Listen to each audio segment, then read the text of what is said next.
오늘 들려드릴 이야기는 서울 구로구 가리봉동에서 일어난 사건입니다.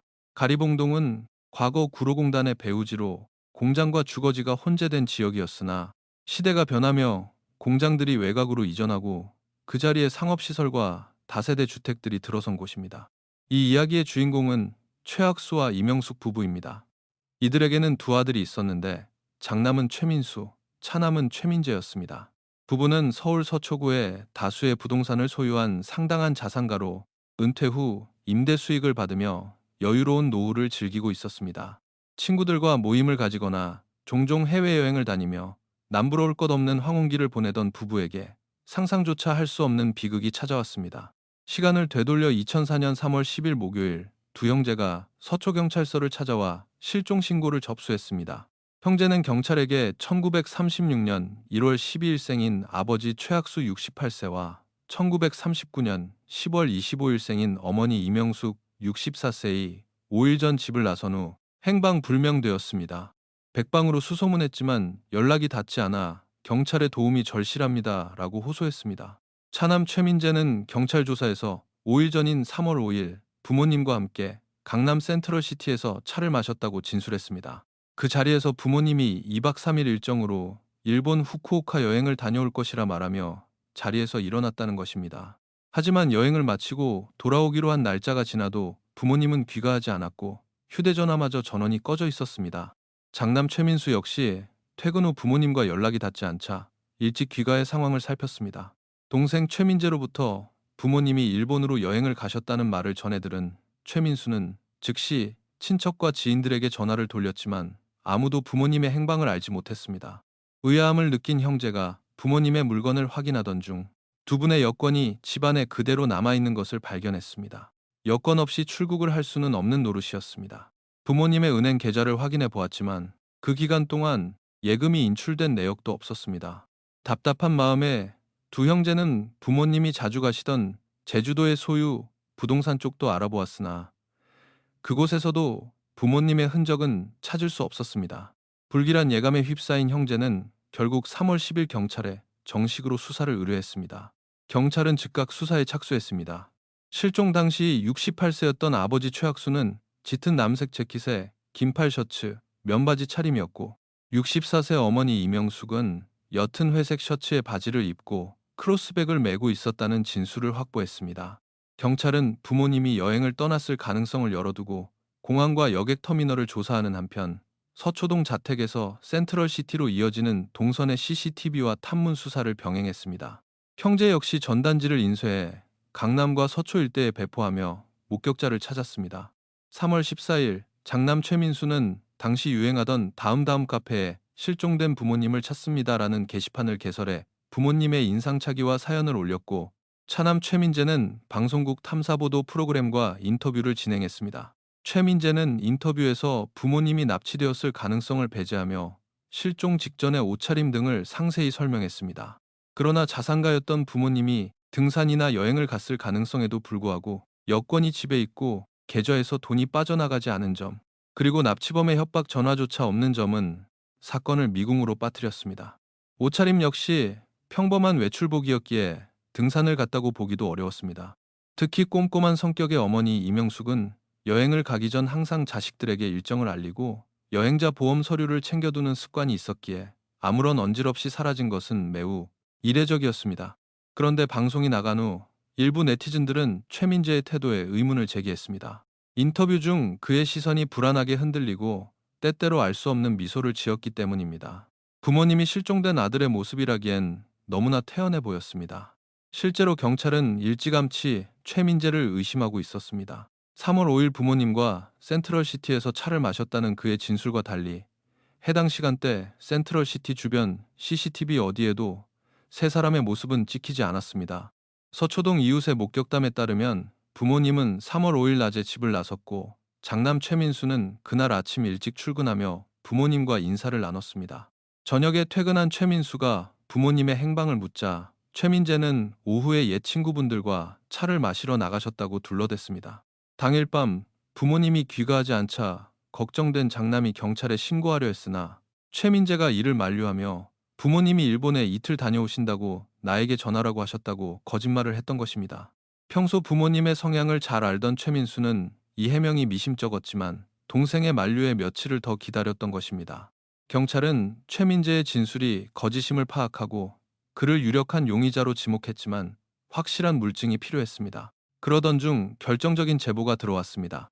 최민재와 함께 리니지 게임을 하던 혈맹원이 경찰에 전화를 걸어 저녁 7시쯤 최민재가 게임 채팅창에서 우리 부모님은 실종된 게 아니라 내가 죽였다고 말했다고 신고한 것입니다. 최민재는 채팅에서 나는 어릴 때부터 사이코패스 기질이 있었고 타인의 고통에 공감하지 못한다. 부모를 원망해왔기에 그들이 세상에 존재하는 것을 원치 않았다고 털어놓았습니다. 비슷한 시기 최민재의 지인 역시 MSN 메신저를 통해 그가 부모를 살해했다는 고백을 받았다고 제보했습니다.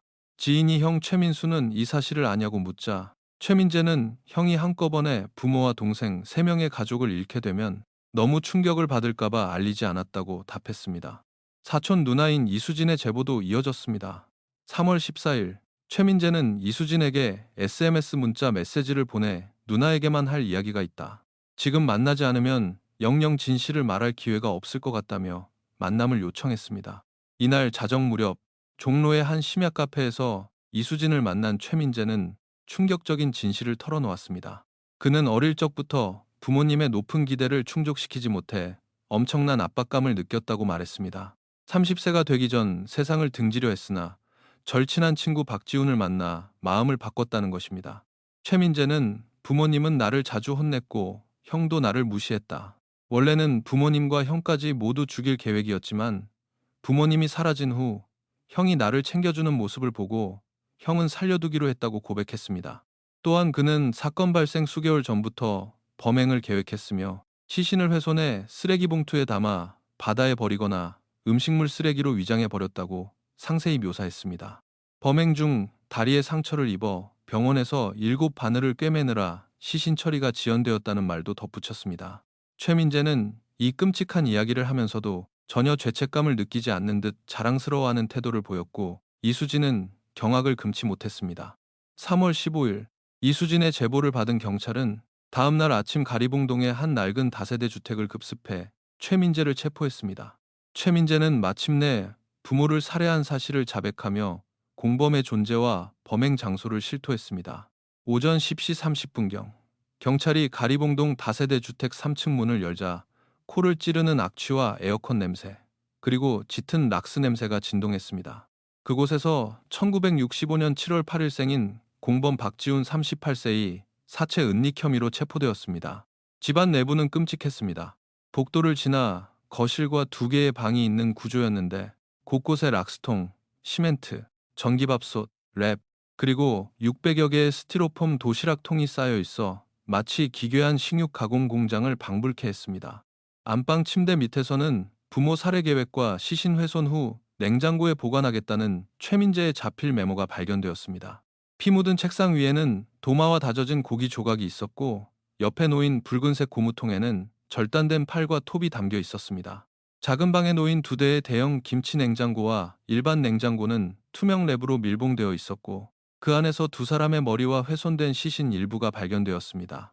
현장에서는 정육 점용 칼과 톱 등 다수의 범행 도구가 압수되었습니다. 최민재는 친부모를 살해한 뒤 시신을 잔혹하게 훼손하고 일부를 밥솥에 쪄서 음식물 쓰레기로 위장하는 악마 같은 짓을 저질렀던 것입니다.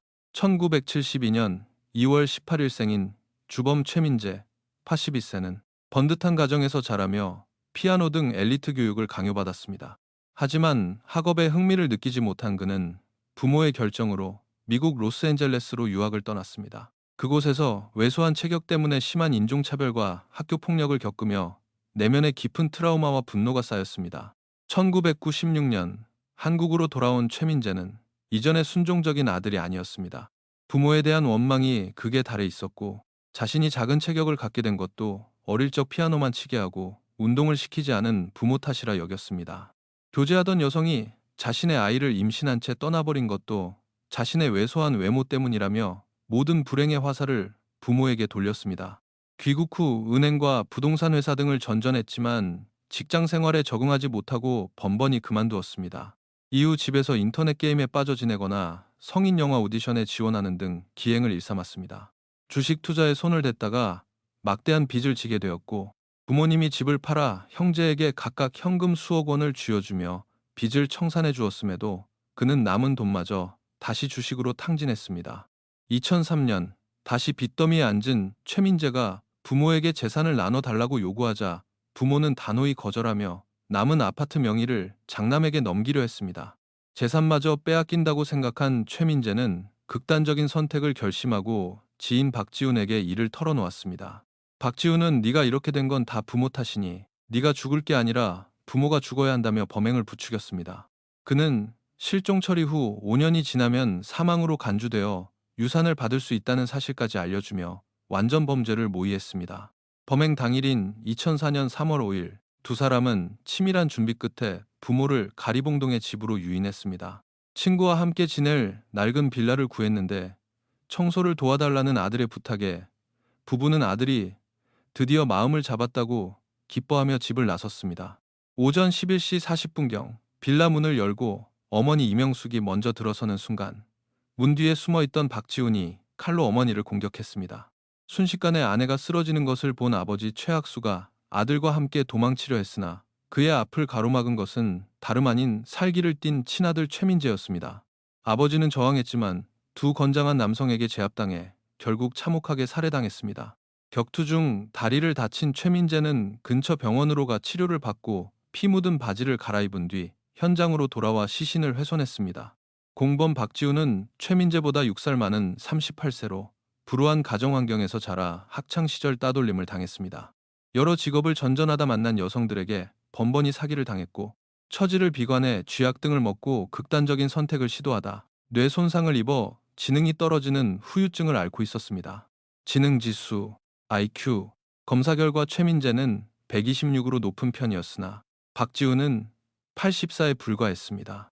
체포 후 박지훈은 나는 살인에 가담하지 않았고 집에 돌아왔을 때 이미 범행이 끝난 상태였다. 최민재가 내 어머니와 누나를 해치겠다고 협박해 억지로 시신 훼손만 도왔다고 진술했습니다. 사건 발생 약 1년 반 후인 2005년 말 서울중앙지방법원에서 재판이 열렸습니다. 훼손된 시신을 소금에 절이거나 냉동하고 일부를 가열한 탓에 정확한 사망 시간을 추정하기조차 어려운 끔찍한 수법이 법정에서 묘사되자 재판부와 방청객 모두 충격을 금치 못했습니다. 최민재 측 변호인은 그가 강박장애와 양극성 장애를 앓고 있다고 주장했지만 받아들여지지 않았습니다. 기나긴 재판 끝에 법원은 주범 최민재에게 존속 살해 및 사체 손괴 등의 혐의로 무기징역을 선고했습니다. 반면 공범 박지훈은 지능이 낮은 상태에서 최민재에게 교묘하게 조종당했거나 협박받았을 가능성이 제기되어 살인 혐의에 대해서는 증거 불충분으로 무죄를 선고받았습니다. 다만 사체은닉 등의 혐의로 징역 1년이 선고되었으나 이미 1년 이상 미결수로 구감되어 있었기에 재판 직후 곧바로 석방되었습니다. 이 끔찍한 존속살인 사건은 당시 한국 사회에 엄청난 충격을 안겼습니다. 일각에서는 과도한 학업 스트레스와 체면을 중시하는 엄격한 교육 방식이 낳은 비극이라며 씁쓸함을 감추지 못했습니다. 자식에 대한 맹목적인 기대와 엇나간 집착이 종국에는 끔찍한 파국으로 치달을 수 있음을 보여준 한국 범죄사에서 지워지지 않을 잔혹한 비극으로 남아 있습니다.